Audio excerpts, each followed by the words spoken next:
I've assembled some of the most common audiophile myths out there, and together we're going to speedrun busting them. Hey folks, I'm Mark Ryan, this is Super Review, and for the past almost 8 years, I've been reviewing high-end audiophile headphones and IEMs, and frankly, most of these myths are things that I have personally fallen for at some point over the years myself.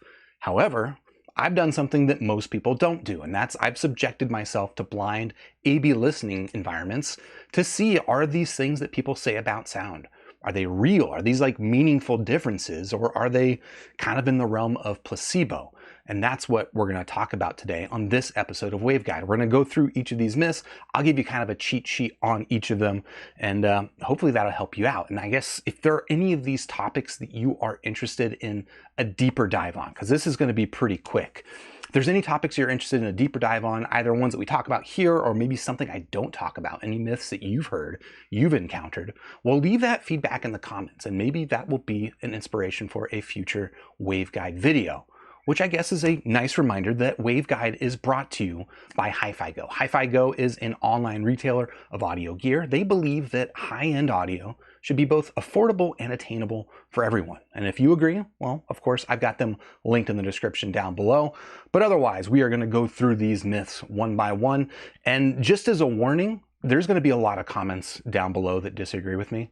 They're all wrong. They're all wrong. And if you're not sure, just ask them for their double-blind tests.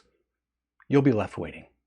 So myth number one is that cables can improve your sound quality. And this is an easy one for me because I just recently did a video where I did kind of an inquiry into, do high-end audio cables make a difference? I did some blind listening tests. I did a couple of different types of measurements, and basically what I concluded is that this free cable that comes in a $20 IEM sounds to me exactly the same as this $200 to $300 aftermarket cable that we've got over here. So for me, as far as I'm concerned, this myth is squarely busted. But what's interesting to me is that audiophiles will make such a big deal about customizing their cables to tailor the sound when it doesn't make any difference. But then you've got things like ear tips, right? Changing out the ear tips on your IEMs, or even swapping ear pads on your headphones.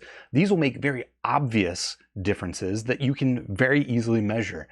These differences will survive a blind test, but surprisingly, people just don't give them nearly as much attention.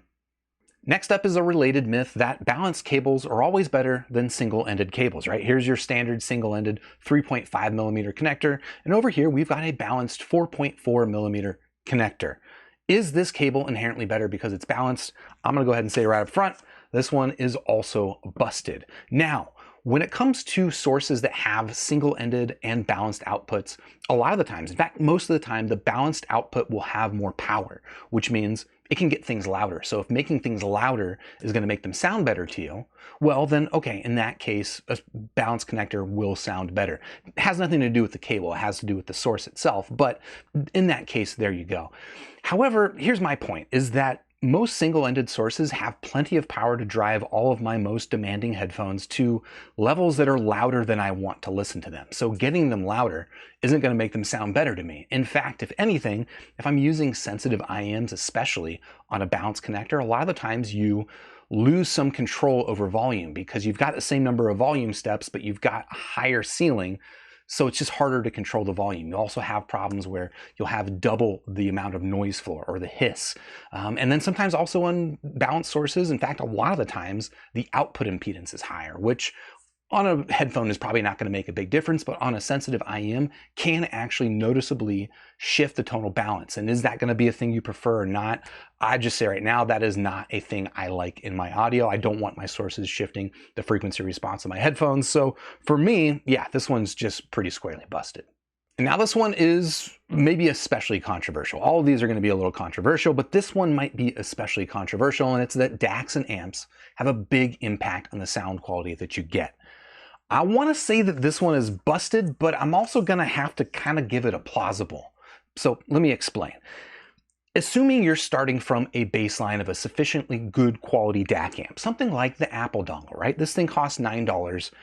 Going up higher end, assuming you're going for like a neutral, transparent source, you're not going to notice that much of a difference. Here's kind of an analogy I have is like, let's say you're cooking a dish, right?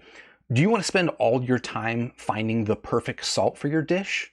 Or do you want to figure out all the rest of the components of the dish and then I guess maybe worry about the salt at the end? The salt's not going to make that big of a difference. I mean, if you were 100% dialed in on the rest of the recipe, sure, bother yourself with the salt.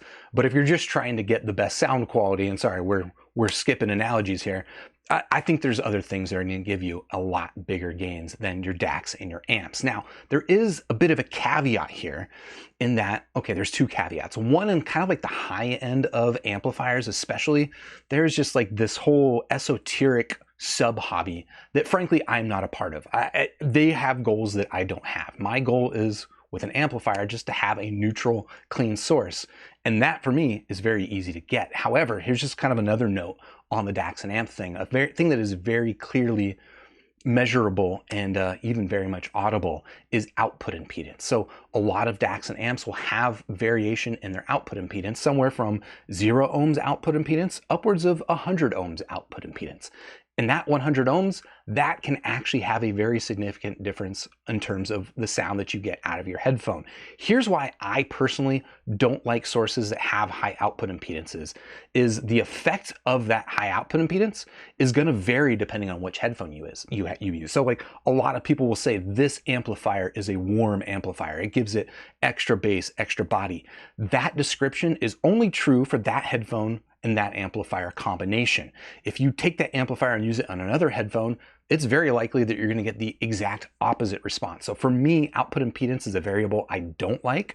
I prefer to assume, let's say, sub 1 ohm output impedance. And when you're dealing with that, all DACs and amps, as far as I'm concerned, sound the same. Now, it's not to say that you shouldn't go out and buy a DAC and an amplifier. It's just to say that if you are shopping for a DAC and an amp, my opinion would be focus on the features more so than sound quality. Not because sound quality doesn't matter, but because the sound quality between them is probably not going to be significantly different.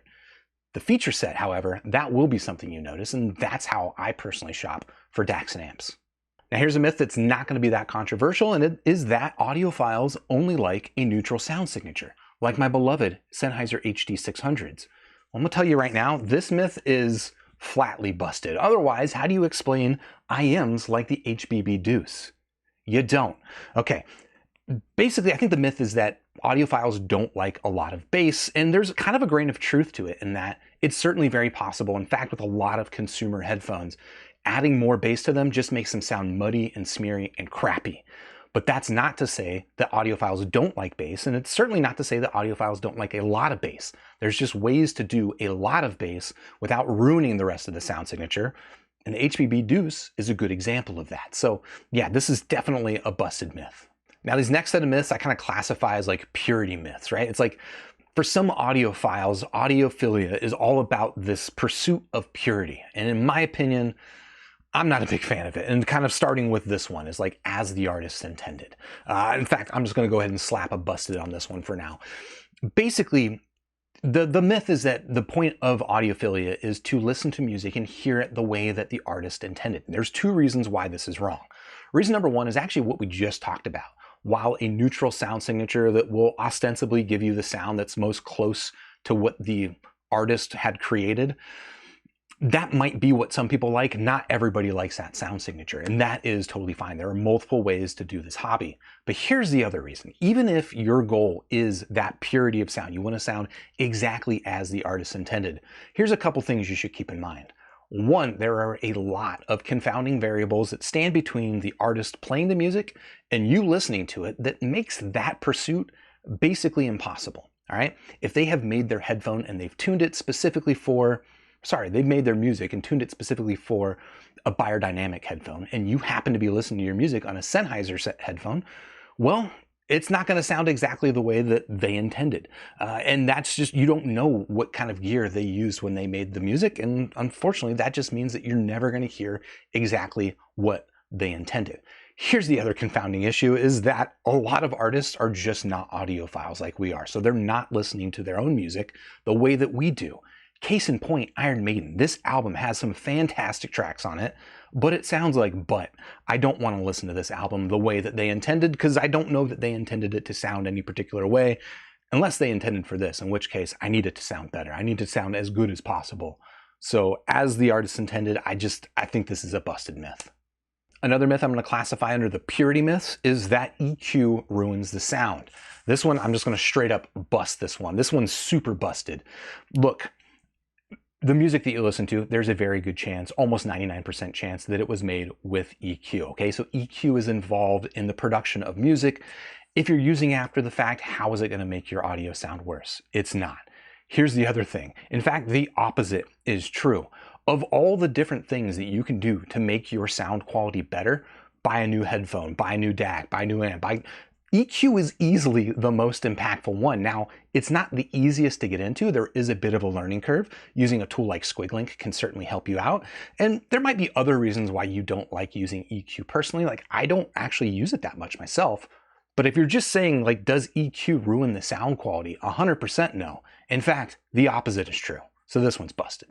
The next common purity myth is that digital audio always needs to be bit perfect, right? And if you have like an Android device that's taking your 44 kilohertz audio and upsampling it to 48 kilohertz, well, you're losing something in the process. Shouldn't be surprised. I'm going to call this one busted. Unless you are like listening to a 5-second excerpt of a song on loop, on repeat, at volume levels louder than you normally listen to, I don't think anyone here watching this channel is going to hear a difference between an upsampled or resampled or a bit perfect version of a song. So in my mind, this is just kind of a waste of time. Sure, there are like theoretical benefits of not resampling your music. I guess I understand it, but my problem is just that if you stack all of like these purity myths on top of each other, you don't end up with a difference that's meaningful. You end up with obsession, and I don't think that's healthy. So I'm going to call this one busted.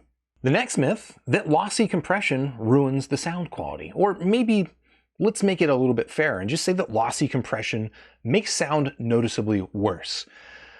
While this is kind of true, you can definitely have a lossy compression that makes things sound worse. For the most part, I'm going to actually call this one busted because modern compression algorithms that are commonly used in services like Spotify and Apple Music are designed to reduce file sizes while not impacting the parts of the sound that humans can actually hear. This is like scientifically verified, right? Not to say, look, hey, if you've got your own experiences, you go ahead. But here's what I did.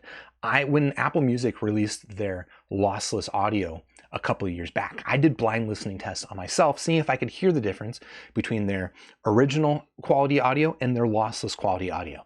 I couldn't hear a difference, and my suspicion is that neither could you. Now, that doesn't mean that I just am happy with MP3 files. Well, okay. I am happy with MP3 files, but that doesn't mean that I don't also have a big library of FLAC files. For me, it's just like FLAC files at 16-bit, they're small enough file sizes that I don't mind the extra file size.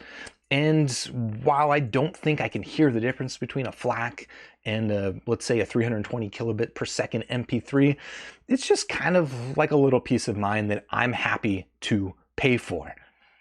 But I'm not really tricking myself into thinking that it sounds better. It's a little bit of FUD back there. And that's okay, FUD's okay, but still, I'm gonna call this myth busted. Kind of related, but a little bit different, is that high-res audio sounds better than non-high-res audio. And this is actually a myth that kind of got me interested in this hobby in the first place, is that I had, lived through the transition from standard def video to high def video, and we've since gone on to 4K video. These are differences that you can obviously see. And so when I saw that there was a thing called high-res audio, I figured this has got to be pretty similar to the step up to high def video, but it's not. In fact, all of the differences, all of the potential sonic improvements that you get from high-res audio, they're happening in like frequency bands that humans don't hear. So I've certainly done my fair share of listening to high-res audio. In fact, this album is one of the first that I bought. It's in high-res, and the only thing that I notice is that the file size is about 10 times bigger than normal, which means this one album takes up like 2 gigabytes on my memory card, and well, that's not worth it for me. So I'm gonna go ahead and squarely call this one busted. Another very common myth in the audiophile space is that you need to burn in your audio gear in order for it to sound the best. And this is just one that I can just straight up, I can bust this one. In fact, I did a live stream a couple of years ago where I tested live this IM in particular because I didn't really like it, and people told me I needed to burn it in for 200 hours, which is like 2 weeks of time, but I did it. I did the burn in and I measured the response afterward, and it basically didn't change at all. So I'm pretty comfortable saying that burn in is not a thing. Now, there are a couple of reasons why this myth might persist. One is something I'm going to call brain burn in. It's just like the more you listen to something, the more you get used to it. And that will actually have legitimately a significant impression or a significant impact on your sound impression of that piece of gear. That's totally legitimate, that's totally normal, but it has nothing to do with burning in the gear itself. The other thing that can also be kind of related is like pad wear, for example, right? If you're using an over-ear headphone, the ear pads can over time kind of compress and deform and become a different shape. And because you are changing the shape of kind of the acoustic structure of that headphone, you can actually make pretty noticeable differences. But that's stuff that you can very much measure. It's very obvious, and that is not at all what people are talking about when they say that you need to put your IM on a rig and play it for 200 hours straight in order for it to sound good. That's just busted. Another common misunderstanding is that spending more money on your IMs is how you get better sound quality, that more expensive equals sounds better. But I'm going to go ahead and call this one plausible, okay? Here's my thought. This is not going to be controversial. I think it is very easy to spend a lot of money on something that doesn't sound that good. Case in point, here's an $800 dynamic driver IM that I think most $20 IMs sound better than. No joke, okay? So it's certainly true that spending a lot more money is not going to guarantee you a better sounding quality product. However, spending more money, especially like the development side, will give you access to certain things. It's going to give you access to better materials. It's going to give you access to newer technologies, right? If you're in the tuning process, right? It's going to give you access to being able to use more drivers, crossovers, whatever. Throw all your attention at the tuning of this IM because you're charging more money for it. You have the room to invest that in that. So that is possible with more money to get better sound quality, but it's also not a requirement. There's a lot of stuff that costs under $50 that frankly sounds better than maybe even most stuff that costs more than $1,000. And I mean that. In fact, I guess case in point for me, if I'm looking at my own personal preferences, all of my favorite IMs are under $1,000. And I know under $1,000 doesn't sound like it's cheap, but you can spend a lot more on IMs, and none of that stuff is my favorite. All my favorite stuff is under $100 or under $1,000, but I will also say that all of my favorite stuff is a little bit more than $50. So yeah, I don't know, spending more can give you access to certain things. And if you know that is the tuning that you like, well, that's what it costs. But it's also very possible, because everyone's opinions are different, everyone's tastes are different, that your favorite sound, your ideal sound, might not cost that much. And that's cool. Now, there's a bunch of kind of sub-myths that I'm going to call driver memes, various myths, about what specific drivers mean for the sound quality. I'm going to call these ones, frankly, most of these memes that you're going to see on the internet are overstated, but I am still going to call these ones plausible.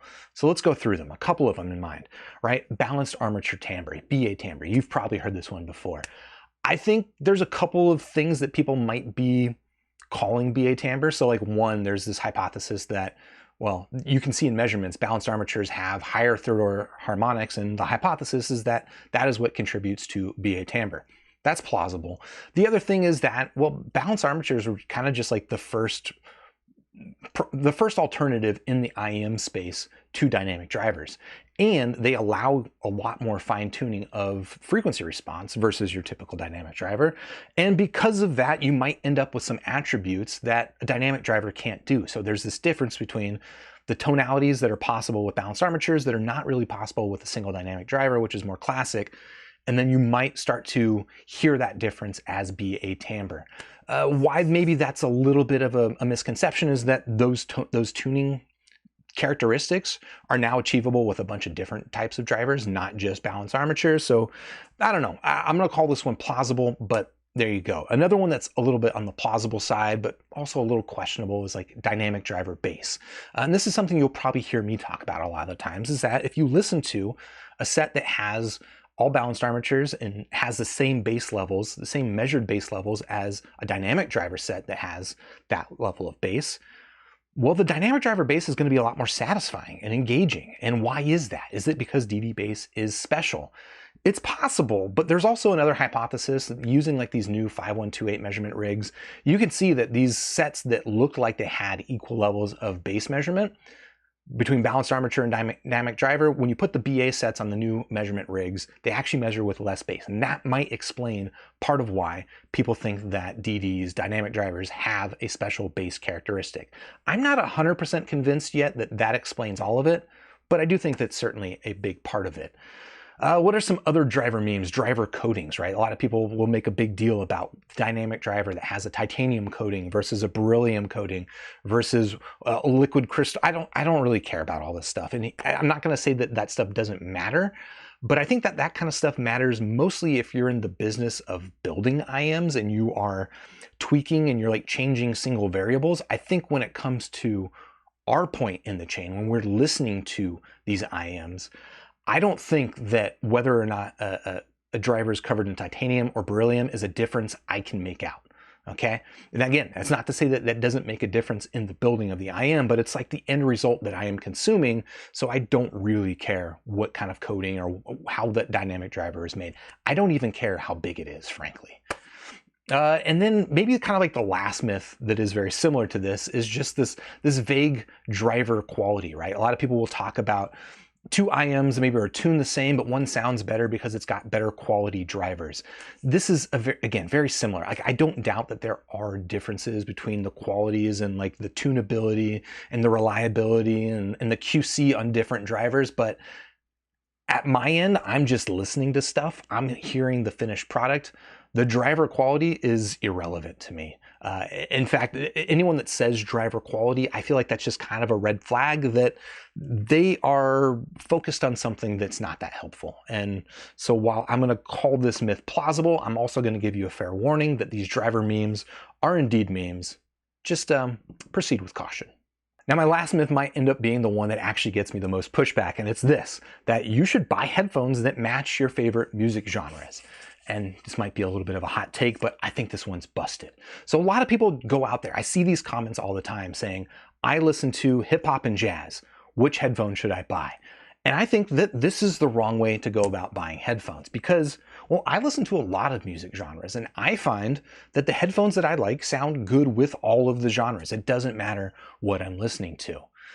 The other issue is that, okay, if you do want to get into really tailoring your headphone to your music, doing it on a genre basis is just too broad of a basis. Like, it doesn't really make any sense because not all music within that genre is going to be recorded and mastered the same way. In fact, for me, like, I have some artists, Erasure and Metallica are two that come to mind, where just even within that given artist, their albums don't sound the same. So if I'm trying to get a headphone that sounds the absolute best with a particular album, it's going to be different just within that one artist, let alone the entire genre, which is why I just think this is just the wrong way to go about it. Again, I understand why people do this. I think it's a little bit of a noob trap. I think if you're just getting into audio and you don't know what you like about headphones, it's easiest to start from the place of, I like hip hop. Which headphone should I get? But I think a better way to think about this is just to think about what parts of the music are what you appreciate the most, right? Let's say you like the hit of the bass. That's what is the most important thing to you. Shop based on that. Or maybe it's just the transparency and richness of vocal content. That's what's most important to you. Shop based on that. Or maybe it's open spaciousness. Whatever it is, shop based on those attributes more so than genres. I know that getting into the audiophile hobby can be a little bit intimidating, like figuring out what you're listening, your favorites are, or like what your preferences are, can be, it's hard, honestly. It takes a lot of listening. And I wish that there was an easy way to do it. Unfortunately, I just don't think that genre-based recommendations are the easy way in. So that's all the myths that I've got for you today. I apologize that didn't exactly end up being a speed run, but there's definitely a lot of other audiophile myths out there. And if there are things that you want my take on, we'll leave them in the comments down below and we can talk about it on a future episode of Waveguide, which I guess is a good reminder that Waveguide is brought to you by HiFiGo. Shout out to HiFiGo for making this content possible. Check them out, link in the description down below. And again, if you have any other topics you want to talk about, let me know. And I'll catch you in the next super review. Cheers.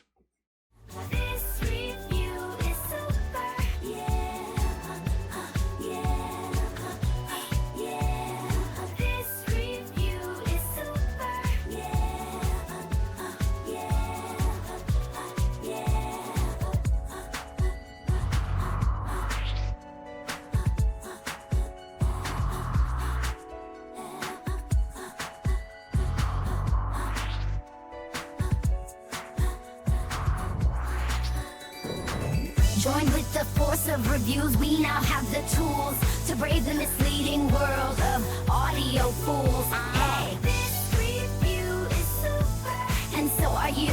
Grab your headphones, sniff a graph, and share your thoughts in this pursuit.